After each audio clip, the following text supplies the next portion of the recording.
Okay, Bruchim Abayim, we're once again learning our daily Dvar Halachah.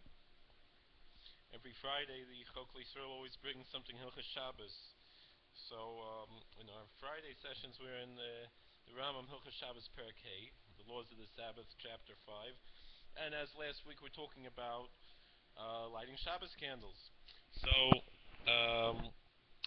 he says, "Mutar lahadlik lechatchila b'shar shmanim kagoyin shemen tznoin and v'shum shemen v'lefes v'chol kiyetzven."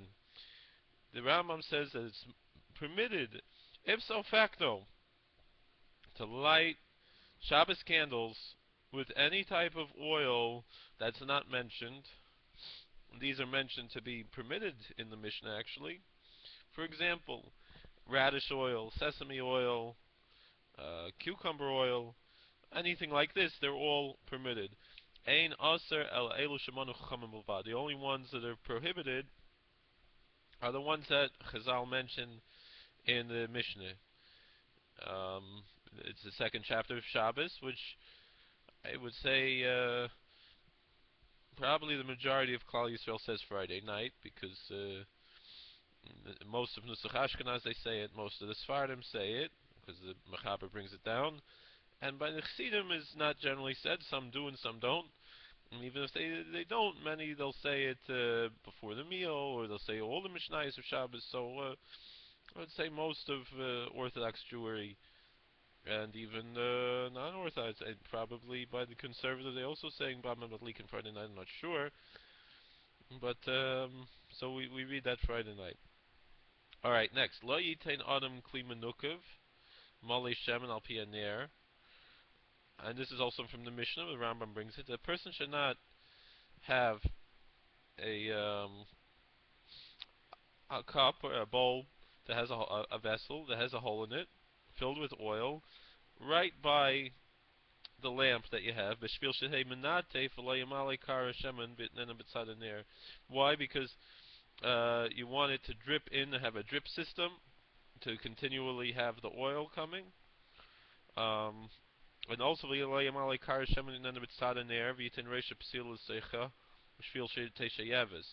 also, you shouldn't fill up a plate with oil and put it on the side of the lamp, and put the top of the wick into it, so it should draw from that plate. Why?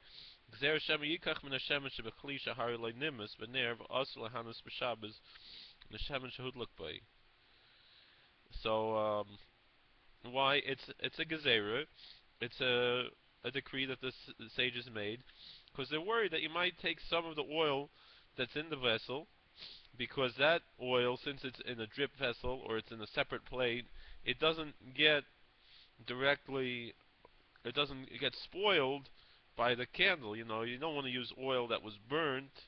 That's kind of dirty. But this is separate, so you'll think, well, it's not, and then but it's set aside already to be used for the Shabbos candle. Technically, there would be nothing wrong with it, but that oil is muktzah. Because you're not allowed to have any benefit from the oil that you lit with, even if it's a separate vessel. Even if the candle went out already, so meaning that's why you want to do it, because maybe the wick might not last so long, the oil lasts a little longer, and you save as much oil as you can, and then that oil you could use for something else, to eat or whatever. And even if it dripped out of the lamp, so you have it on the side, you want to use it, no, you're not allowed to use it, because it's muksa, because you're not allowed to light candles on Shabbos. That's why you have to light the candles before Shabbos, and so therefore it's muksa, and it's muksa machmas iser, because of the prohibition of something you're not allowed to do on Shabbos is done with it, so therefore the oil itself cannot be used, cannot be touched on Shabbos, cannot be moved.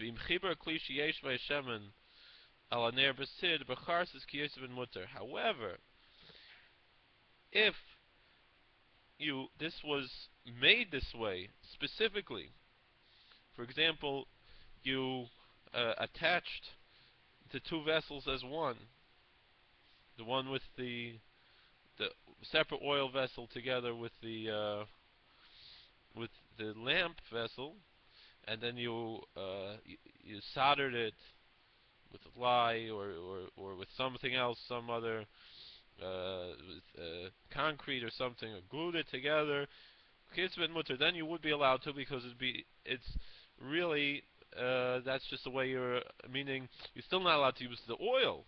It would seem. I don't know. We'll have to see what the Nosei Kalim say about it, because he's not bringing here Nosei Kalim. But Sof Kol Sof, there's no gezerah against using such a kli because it's one kli. So therefore, the gezerah is not there that you would be allowed to light it. You're still not allowed to use the oil, I would assume, because it would still be muksa, because and especially it's all in one kli. But you would be allowed to light such a lamp. And so therefore, in the old days when they had the gas, still we have gas stoves. You would want to use that instead for Shabbos candles, just for light, even though it doesn't give so much light. Or really, technically, nowadays we have electric lights. That's really technically meikra din, according to the Takon of Chazal, would most likely be sufficient, and you could even make a bracha on that, on lighting an electric light, and that was the opinion of Rav Chaim Oizer and others. Um, However, there were other, and Rav Chaim Oizer held that also the chumrah that turning on electric light is a iser deraisa on Shabbos. On the other hand, the Aruch HaShulchan held it's not an iser deraisa of certainly not of havara, of hadloke. It's not fire, and so then according to that shita, then you wouldn't be allowed to turn on electric light. Now we have electric lights that are the fluorescent lights that don't have a filament. The incandescent lights do have a filament, might be a little bit different, but for sure an incandescent lamp, according to many opinions, would be sufficient, and in particular for Shabbos candles, because it's all connected one thing. But still, the minig of all Klal Yisrael is to make the bracha the way it always has been on actual fire, whether it's candles made out of wax, whether it's oil lamps, whatever, with a wick, whatever it is. That's really the proper way to do it, and you should only rely on the opinion of electric for a tremendous shas d'chak, like someone's in a hospital or something like that. But l'chor, according to many poskim, one could make a bracha on that. And the Chazon Ish, incidentally, held that one should actually turn off his electric lights, turn them back on, then light the Shabbos candles, because really the Iker bracha would be on the electric lights, and the Shabbos candles are really secondary, because we don't have so much light from the Shabbos candles themselves, and the main thing is to have light in the house and not to sit in the dark. So therefore, specifically to turn the lights off and turn them on l'koved Shabbos, not just to leave them on from before, that was a hither that the Chazon Ish went after, that before lighting the Shabbos candles, turn off electric lights, turn them back on. That's not necessary, and it's not ma'akev, and you don't have to do it.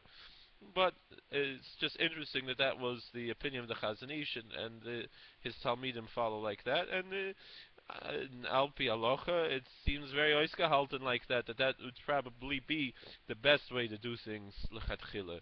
Alright, so have a wonderful Shabbos, a lichtige Shabbos, and we'll see you again, Be'ezus Hashem, on Sunday. Kol Tov.